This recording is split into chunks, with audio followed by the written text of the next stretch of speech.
Assalamu alaikum wa rahmatullahi wa barakatuh. I want to thank you very, very much for coming to this very important workshop on mental health and mental well-being. We're very fortunate to have with us today a very, very credible source in the area of not only teens, but also mental health. We have with us today Kameelah Wilkerson, who's a licensed marriage and family therapist for the last 18 years. And she currently works as the Director of Clinical Compliance with a large nonprofit child welfare organization that ensures the quality of care and services to youth and their families. Kameelah serves on various boards with spiritual organizations and utilizes her position on the board to address issues of well-being, working towards the ultimate goal of promoting wholeness and integration of the spiritual, emotional, and social self. I'd like to preface or give you context for the reason we invited Kameelah to join us today, and she was very gracious with her time on a Thursday night coming from Pasadena, so thank you very much for that, and welcome. I'm sure many of you have heard of the very sad circumstances and I mean, that's all I can say about it. It's more than sad. The Chaffee Joint Unified School District experienced, I believe, 4 teen suicides since the start of the school year. And I think this happened within week 2 or so of the school year. Very disturbing. None of them were Muslims, alhamdulillah, but that does not mean that our children are not just as vulnerable as the general population. And the goal of this workshop is to educate us on what signs we should look for, are we susceptible as a community, and what we can do as parents and as adults to help our youth and also help them understand how to help each other. So with that, welcome, and we'll hand it over to Kameelah. Thank you. Don't worry about it, he's good. It's okay. Is it going to be too loud in the sound? Assalamu alaikum. Thank you again for inviting me, Brother Omar and Sister Naveen, to talk about this very important topic. I'm honored to be here in this space. I've been here, this is maybe my 4th time visiting here, doing various mental health workshops. I recognize some faces, so I'm really happy to be back, and always give thanks and appreciation to this community because you guys really take the topic of mental health very seriously and are committed to promoting these types of conversations. So I'm honored to be here, and thank you very much again. I'm really saddened and distressed to hear about the loss of life that was experienced in this general community, and like Sister Naveen said, alhamdulillah, that it did not impact this Muslim community in such a way, but it's always distressing to hear about young people choosing to die by suicide or ending their life by suicide. And so as mentioned, I wanted to just take a moment, brief moment, to talk about some facts around suicide, and then give the community some information around warning signs, or as I like to call them, invitations to talk to our youth about suicide, as well as some risk factors, some things that protect our youth from suicide, and some things that you can do about that. I brought here with me, and I would like for all of you who are here to make sure you take one, some little know the signs pamphlets that just puts this information in a booklet for you so that you have it to take with you. I put out some little tear-off sheets if you ever have someone that is at risk that you need to talk with them about. There is a hotline, a phone number, information that you can provide to the youth. Let me pin this so I can stop bumping it. Can you hear me? Is that okay? Okay, good. I also sent your leadership or your administration here some local resources, some community health workers. I emailed them, so if you need this information, you can get it from them. There's some crisis walk-in clinics. I also emailed this to them, so if you need that information, you can get it from them, as well as some behavioral health clinics information that you can get from them. Some online resources related to just overall mental health. For example, a chat line where you can, you or someone in crisis can chat with someone or text with someone. All of you should have this sheet, which is some tips for reaching out to youth.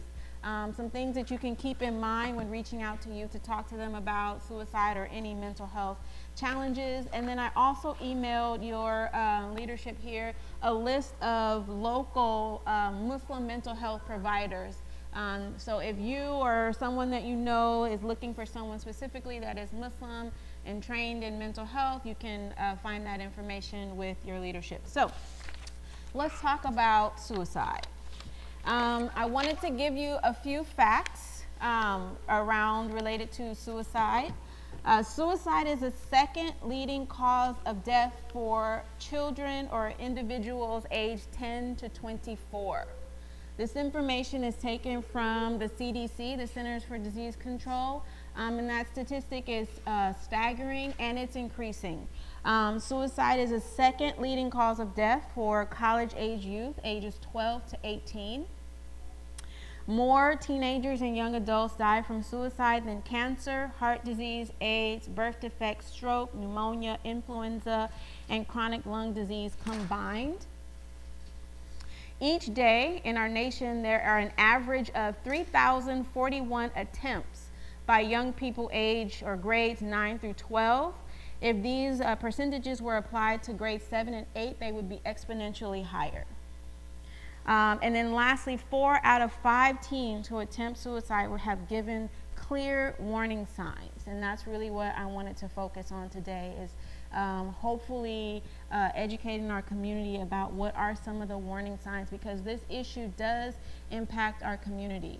There's not a lot of direct statistics that we have related to Muslims who die by suicide, and that is for various reasons that we don't need to really go into. But as Sister Naveen and I were talking about, our youth are, I would say, more at risk for mental health challenges, including suicidal thoughts and behaviors, because of just some of our things that are going on in the world. In terms of discrimination, in terms of being bullied for their culture or religious background. And then there's the issue of our youth being more at risk because this is not something that we talk about in our communities. And so it's not something that, unfortunately, our children can feel comfortable in some situations talking to us about, talking to individuals in the community about, which places them at greater risk if they don't feel comfortable to talk about it. So these are a few important signs that someone may be considering suicide as a means to end their life. If they are directly threatening to hurt themselves, or if they're saying that I want to die, or they are threatening to kill themselves.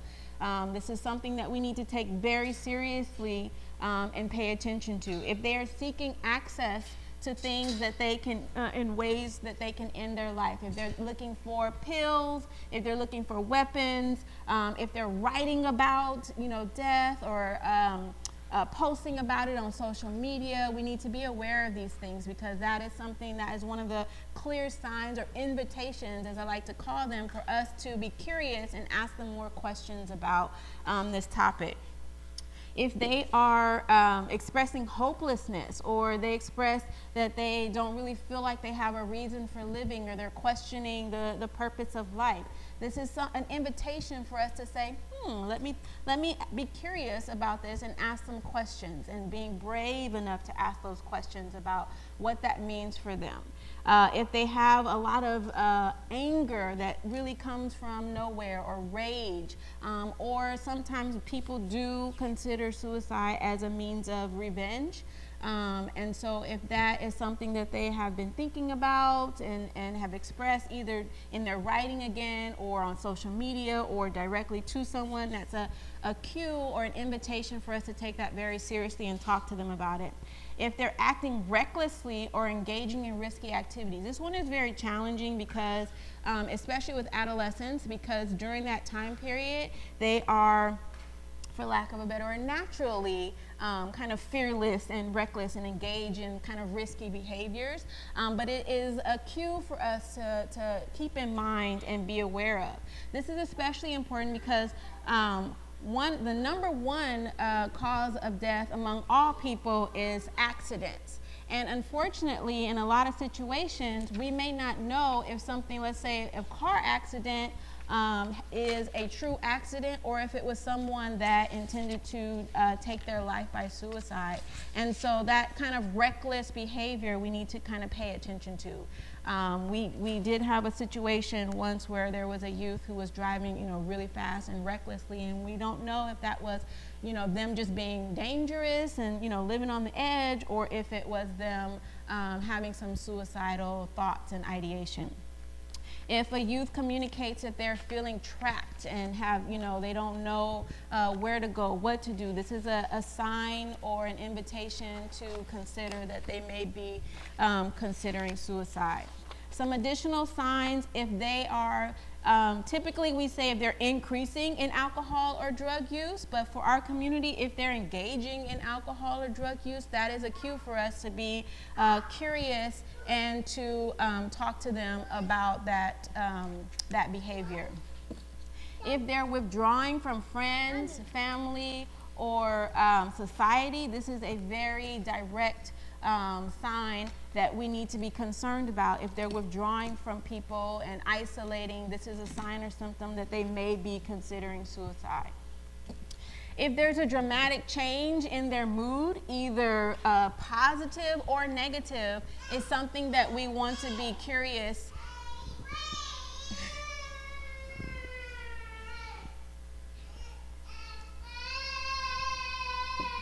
Sorry.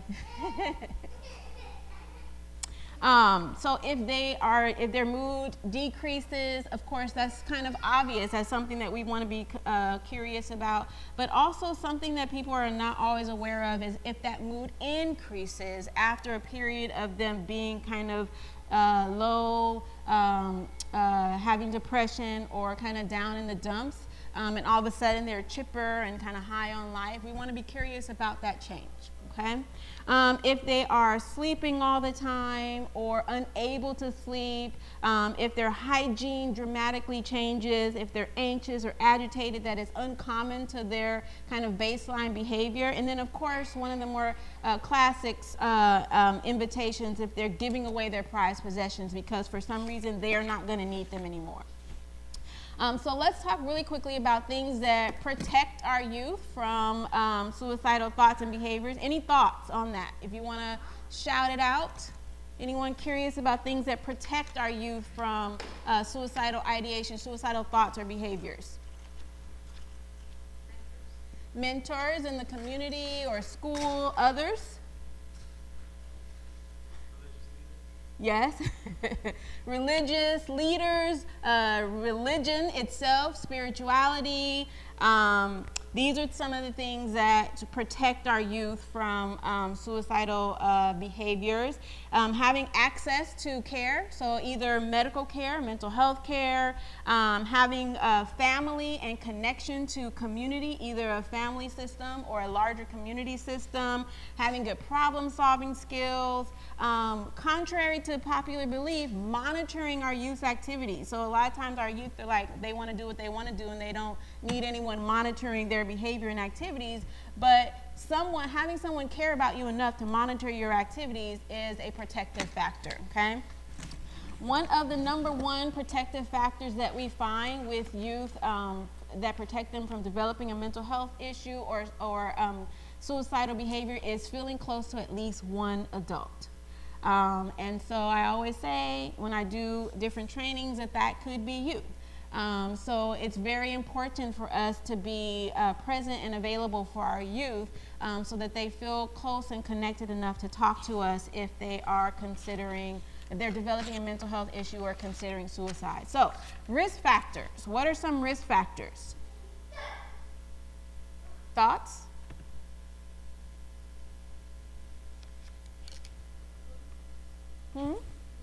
Bullies? Yes, thank you. That's a good one. A young person or a youth that is being bullied, that is definitely a risk factor. Any others? One more.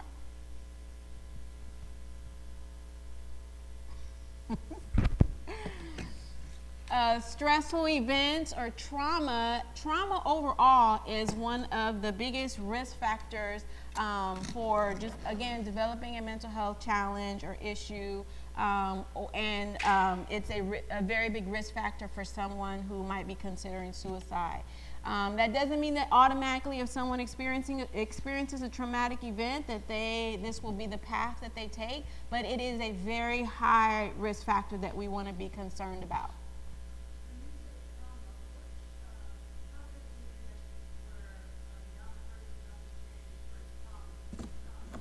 So trauma meaning something distressing that has happened to them that either puts their life at risk in some way, or they perceive that their life is at risk in some way. So if they are in a very bad car accident, or young people or anyone that experiences any type of abuse, physical, sexual abuse, these are some examples of trauma.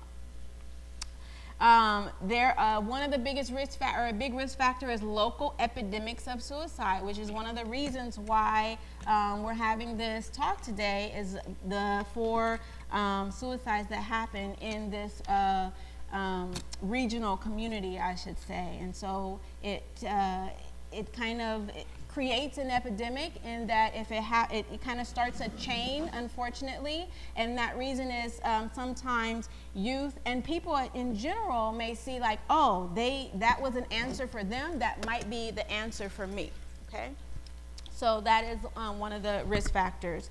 A family history of suicide may be a risk factor, substance abuse, easy access to means, and then one that I put on here that I really wanted to talk about is one that is also a protective factor, which is cultural and religious beliefs. So religion and spirituality can also be a risk factor for someone that might consider suicide, and that is because, like we talked about, perhaps it's something that is shunned or is stigmatized, and we don't talk about that. Doesn't happen in our community. It does happen in our community.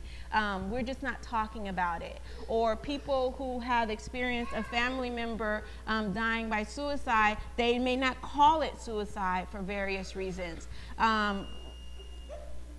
Recently in one community, we had a sister who brought up the fact that her son died by suicide, but people in the community shunned her and wouldn't pray for her son. She had a hard time finding someone that would bury him. These are reasons sometimes that we don't mention that someone, died by suicide, and so we don't really have a good handle on the statistics. But this is also why it's a risk factor for us, because it is highly stigmatized in our belief system, and we're just not talking about it enough, or we're afraid to talk about it either with each other or with our children or anyone that might be at risk. And so one of the things that I want you to leave here today with is, being courageous and brave enough, if you feel like someone might be at risk, to talk to them about it. If you're not comfortable talking to them about it, then connect them with someone who might be comfortable talking to them about it.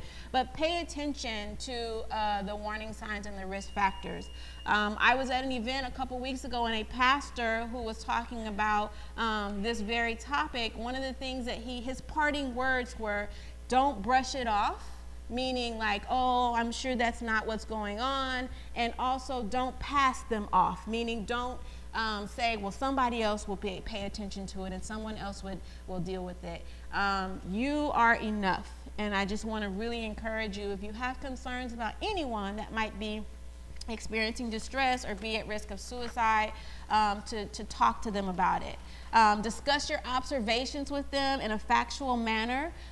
Even though, here's what I like to put out there. Let's say that, you know, in this belief system, there is a common belief that, you know, if someone dies by suicide, that they're gonna go to hell, right?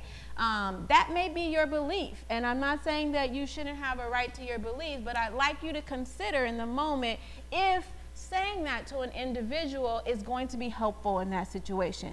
Young person, you shouldn't think about suicide because you're going to go to hell. In a lot of situations, that is just going to add on to the distress and stress that they're already experiencing. So you may feel that way, and that's okay, but really think about if it's constructive to the conversation, okay? Appear confident, even though you may not be confident talking about this. If you are going to be the one to broach this topic with a young one, try to appear confident. And again, if you don't feel comfortable talking with them about it, don't brush it off. Connect them with someone who is more confident and comfortable talking to them about it. This is one that is challenging for people. Talk to them and tell them that their thoughts are not uncommon. We're not saying that they have to act on them, but these are very common thoughts.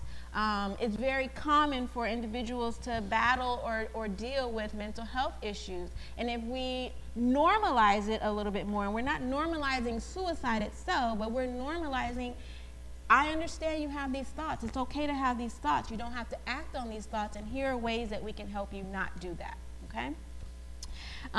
Realize that the person, think about whether or not it will be beneficial for them to involve their family, depending on their family system, their family structure, their family dynamics.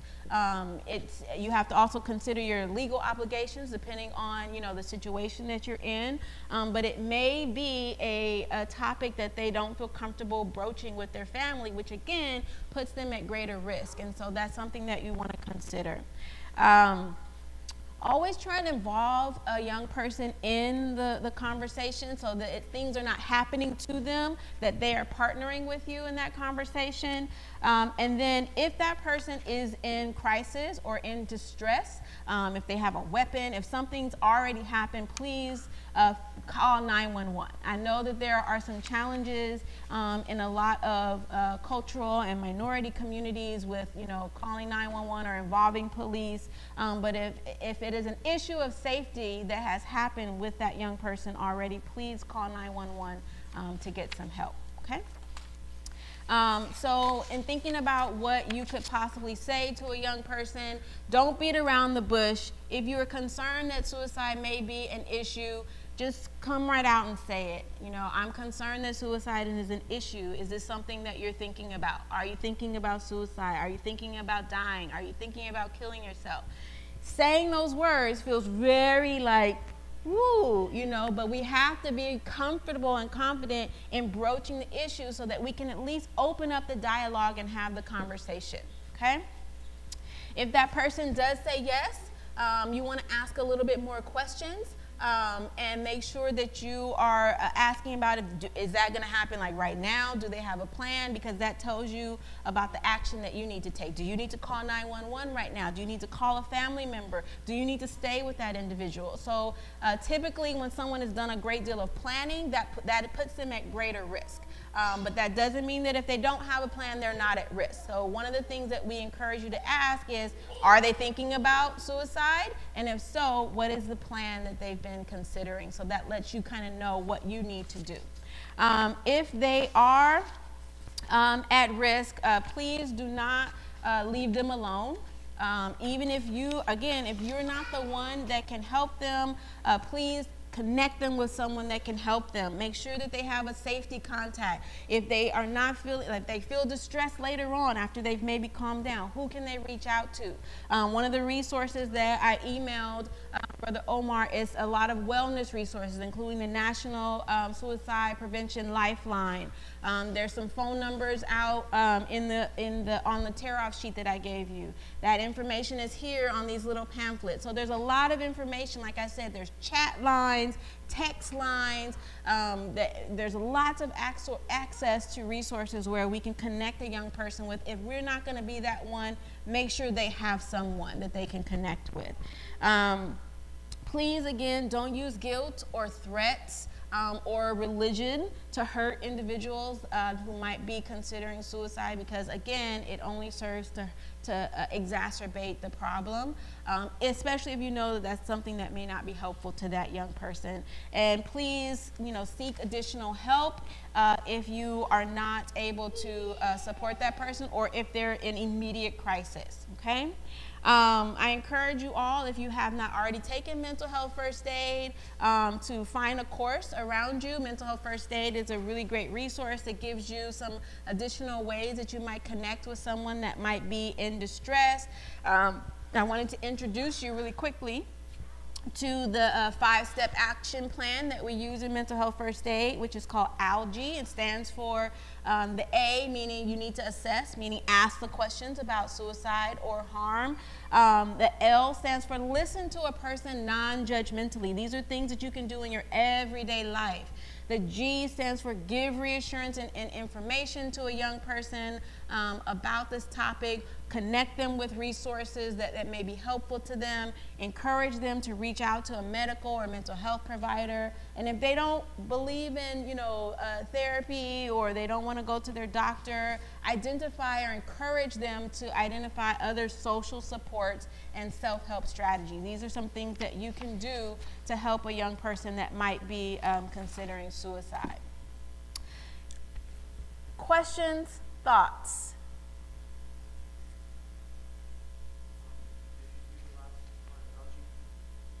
Did I? I missed it. Oh, I did E, encourage them to seek a mental health, encourage professional help. And then the second E, thank you, we got our algae rock star in the house. So the second E, or the first E is encourage professional help, appropriate professional help. And then the second E is encourage self-help and other support strategies. Yes, thank you. Any other questions? Things that you have, or things that you've heard about suicide, things that you've been curious about that you've never had the venue or place to talk about it. You can feel free to ask those questions. Yes. Working here at Islamic Center, do you have any tips or recommendations as to how we can make this more of a safe space for people to come if they have problems such as these? Like, are there any things that we can do to be more proactive instead of reactive? I think that conversations like these, I think that the sheet that we need to, in all of our different communities, we need to communicate that either directly, like actively, assertively, and then passively, like, this is okay. Let's talk about this. Let's have these conversations. That might be, I think one of the best things that I can encourage communities to do is address it from the minbar in Kupas. One of the best Kupas that I heard, and I always reference it, Imam Jihad Safir, out of in Los Angeles, talked about the importance of, good mental health in his kupa. I've never heard anyone do that before. And so I think that that's one of the ways that we can encourage our leadership to be open to talking about this. Putting up, posters or signage in the lobbies, where, people can come and receive resources. I like to call them, non-judgmental office hours. And that is not only from the imam's perspective, but for our sisters as well, because a lot of times they feel more comfortable talking to, another sister versus coming and talking to the imam. So the door needs to be open for, men, women, children to be able to come and have these conversations. And so those are just, some things off the top of my head, making sure that it's a part of the daily conversation. So that it becomes like, oh yeah, we talk about that all the time, versus like, I don't know where to go, we can't talk about this. It needs to be the norm. And so finding ways to make it the norm. Good question. Any other questions that you might have?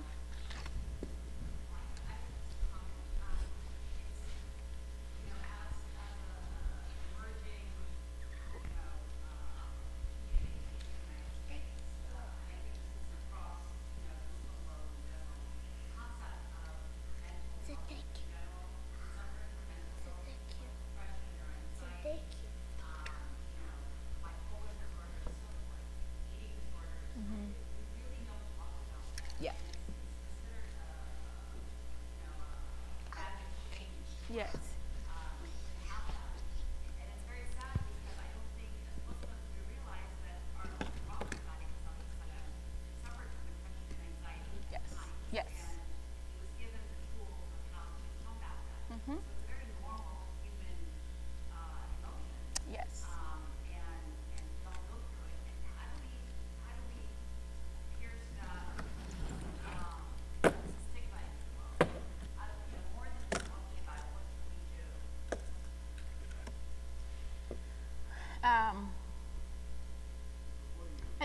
Yes. Just to add on that, like sometimes Muslims will say that like it's because you're not. You see where I'm going with that? You want to add that? In terms of having faith or having enough faith, yeah, that's one of the. I think that's why I was thinking in one of the previous presentations that I did. We started off with a reflection of a cartoon.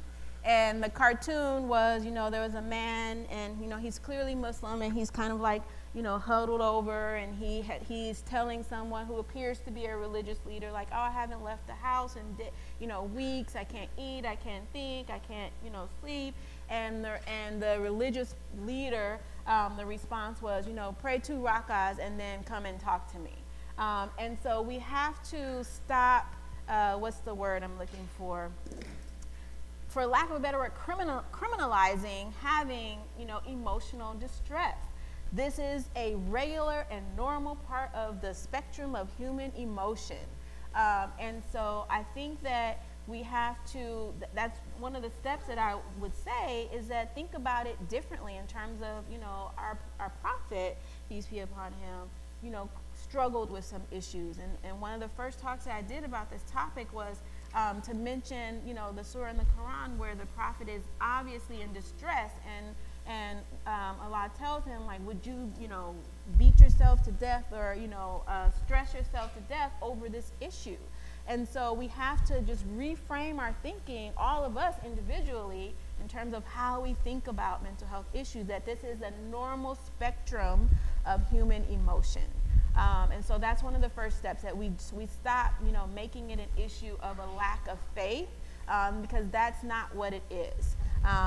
If we can do that, and again, that starts, in everyday conversation, making everyone open, having an open frame of mind to talk about these issues, then we can do a lot to decrease that stigma.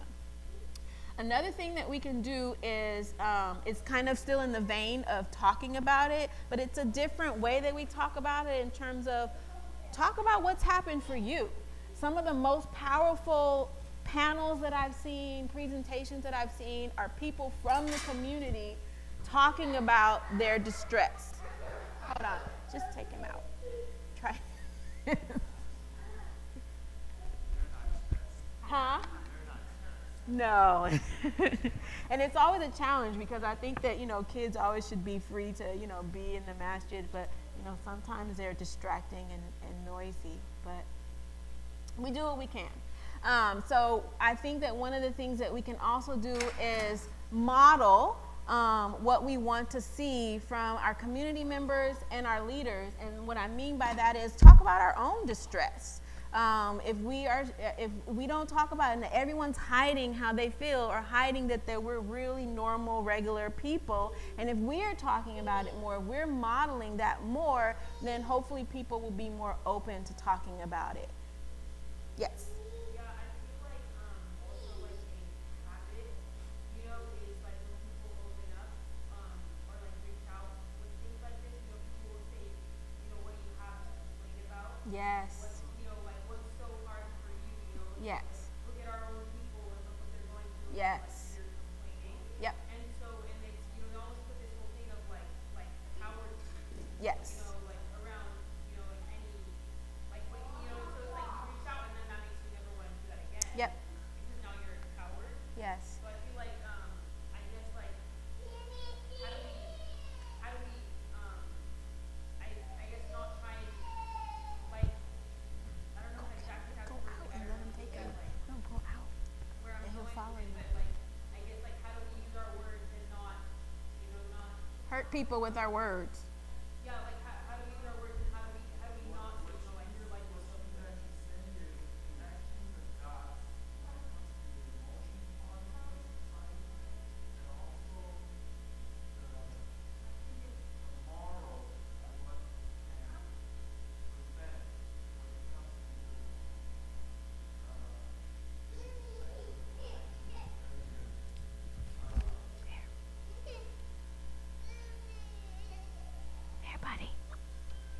Sorry. Here, Poots. Here. There you go. Sit down. Okay. Sorry. I know we're live streaming all this drama. I'm second generation, so my parents immigrated, and I grew up here, and I grew up in, so I think I understand what you're saying. I grew up in a household where, I have a family who's so worried about their children growing up Muslim and growing up with their own identity, that they were, restrictive in many ways in today's terms. Now, I was fortunate because there was no social media, we had no computers, we had, it was a very simple life back then. And so, looking back today as an adult, I can see that there were times when I was so frustrated by the cultural antagonism that I was facing that, you did get depressed as a kid. I got depressed as a kid. Now, it wasn't too serious. I bounced right back because I wasn't living in a post 9/11 era where you have everything else that you're dealing with as a teenager today. You're dealing with a lot of discrimination, you're dealing with a lot of bullying, not only in mainstream, society with high school, but you're also dealing with it as a Muslim now. So you're dealing with that double whammy of not only being a teenager, dealing with your normal issues as a teen, but now you're also dealing with the fact that you're a Muslim and there's this whole 9/11, stigma that we have to deal with. So I think in today's world, it is quite difficult for kids. And my hope is that parents understand this because they didn't grow up with what you're growing up with. They didn't experience what you're experiencing. And unfortunately, as parents, especially parents who have immigrated here, there's that lack of understanding. So I agree with the brother that said the dots are not connected. And I think it's just important, if you're talking about, well, my parents, I tried to talk to them and they're giving me this, what do you have to be, upset about? Be grateful that you're safe and you're this and you're that. It's almost like, sorry, I wanted to add, it's almost like a guilt that's put on you on Yeah. top of it, it's like, Yep. well, we've given you everything and you're like, why would you get upset? Yes. Like nothing is done for you. Yes. I mean, and all I can say about that is to connect with our compassion for each other, and just think about how that feels. I mean, kind of going back to the golden rule of, doing unto others, treating others like you want to be treated, wanting for your sister and your brother what you want for yourself, and really connecting and try and sit in compassion before we speak. That's something that I personally work on very hard, instead of saying, the immediate, what I want to say. And sometimes it feels inauthentic to myself because I'm like, I should just be able to say what I want to say. But I want to connect with a place of compassion first and think about how this might impact someone else before I say it. And then the other response to that would be each one teach one. We can't know how we're being impacted if we don't speak up and say, I have a right to, feel the way that I feel. And that might be, you probably wouldn't say it that way to your parent, but people, a lot of times, I heard in another presentation where someone, had just suffered the loss of their, mother and was feeling, it was in great pain and distress. And the person said to them, well, you only have, and I forget the number, like 3 days of grieving, and then you got to get over it, right? Had no idea how those words impacted that individual. And they weren't saying it from a malicious place. They were saying it from a place of like, this is something that is helpful for me to think about it in this way. But we really need to kind of connect again with our compassion and think about the words that we say, and then vice versa, for her to be able to say, you know what? That's not really helpful, and that actually hurts me, more. Like, we have to speak up in our own truths, and because a lot of times people may not know how they're impacting us. And so we need to give them also the opportunity to learn and grow and be better. And it's not going to be like a big sweeping change. I always remind people of ripples on the pond, right? The smallest stone makes ripples all the way out throughout the pond. And so us being able to, respond back, that actually hurts me more, that it feels like you're not respecting my feelings or my pain, or you're belittling, my pain or my experience, and that actually hurts me. For people to be able to say that and someone else to be able to receive it, and even if that one small person changes, that again has ripples on the pond. So just really, connect with compassion before we speak, and then be brave enough to speak our experiences, back to someone that may be saying something that is hurtful or unhelpful to us. This gentleman has had his hand in. Okay. Hopefully this is helpful. Yeah. This comes from a place of dealing with, I guess, young gentlemen in general, I think young ladies have the problem as well. But, when you want to talk about things that are affecting you personally, whether it's emotional or otherwise, that has to do with your mental health, there tends to be that sense of pride. That's kind of like, I don't want to show that I'm having these problems. I want to talk about them. I'll internalize them. I'll deal with them on my own. But I won't necessarily share it because I feel too ashamed. Yeah. Or I feel like, I can handle it. I'll just get over it every time. When dealing with situations like that, people that have that kind of mentality, what would you recommend kind of to bring down those walls a little bit without having them have to lose that sense of pride, that sense of I can deal with it on my own? Yeah. I think that some really practical, maybe small practical things you can do is consider the way that the situation is, that you have the conversation with a person. It may not be best to, be very direct about it, unless it's, if it's something like, we talked about suicide, then yes, you want to be direct about it. But a lot of times, especially with, males or, gentlemen, a more indirect, especially with adolescents as well, an indirect approach can be helpful. So that it's not so intensive and intimate. Like, we need to talk about, let's talk about your mental health. Like, let's really talk about it.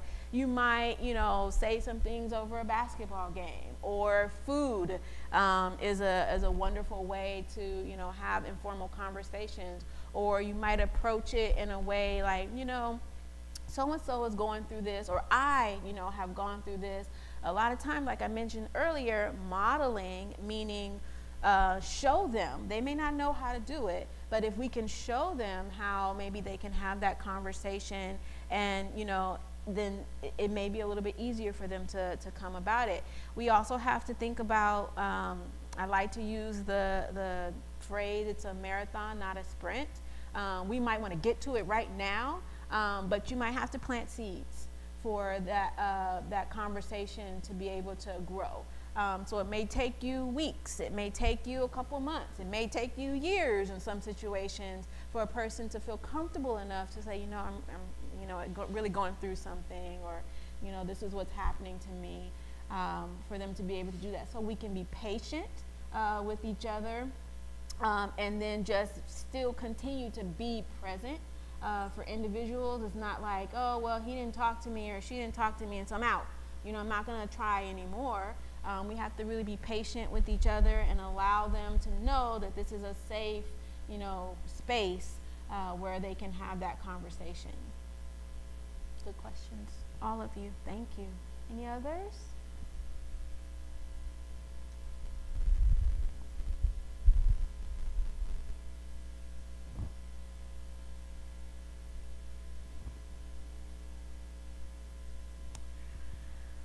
Okay, well, if there are no other questions, if you have questions, a lot of times people are hesitant to ask questions in such an open forum. You can talk to me afterwards. I will give you, I forgot my business cards at home, But I will give you my phone number and my email address, and you can reach out to me if you have a need. Always available. And I appreciate it. I didn't mind coming from Pasadena because I love having these conversations with, and especially in our Muslim communities. As we were driving here, my mom asked me, "Are you doing this for your work? Why are you going all the way out here?" And I said, "I just love this.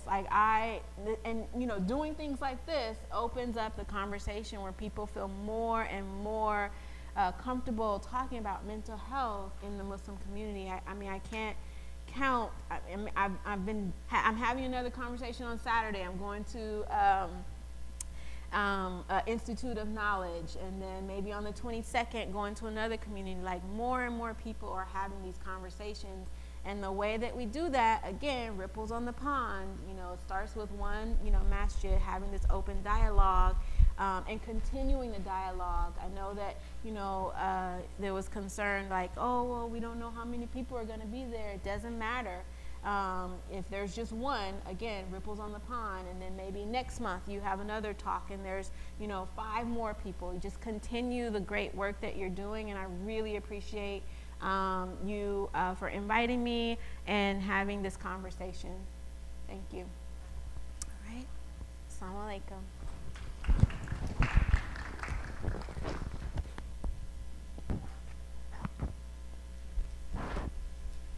Do you want me to turn this off?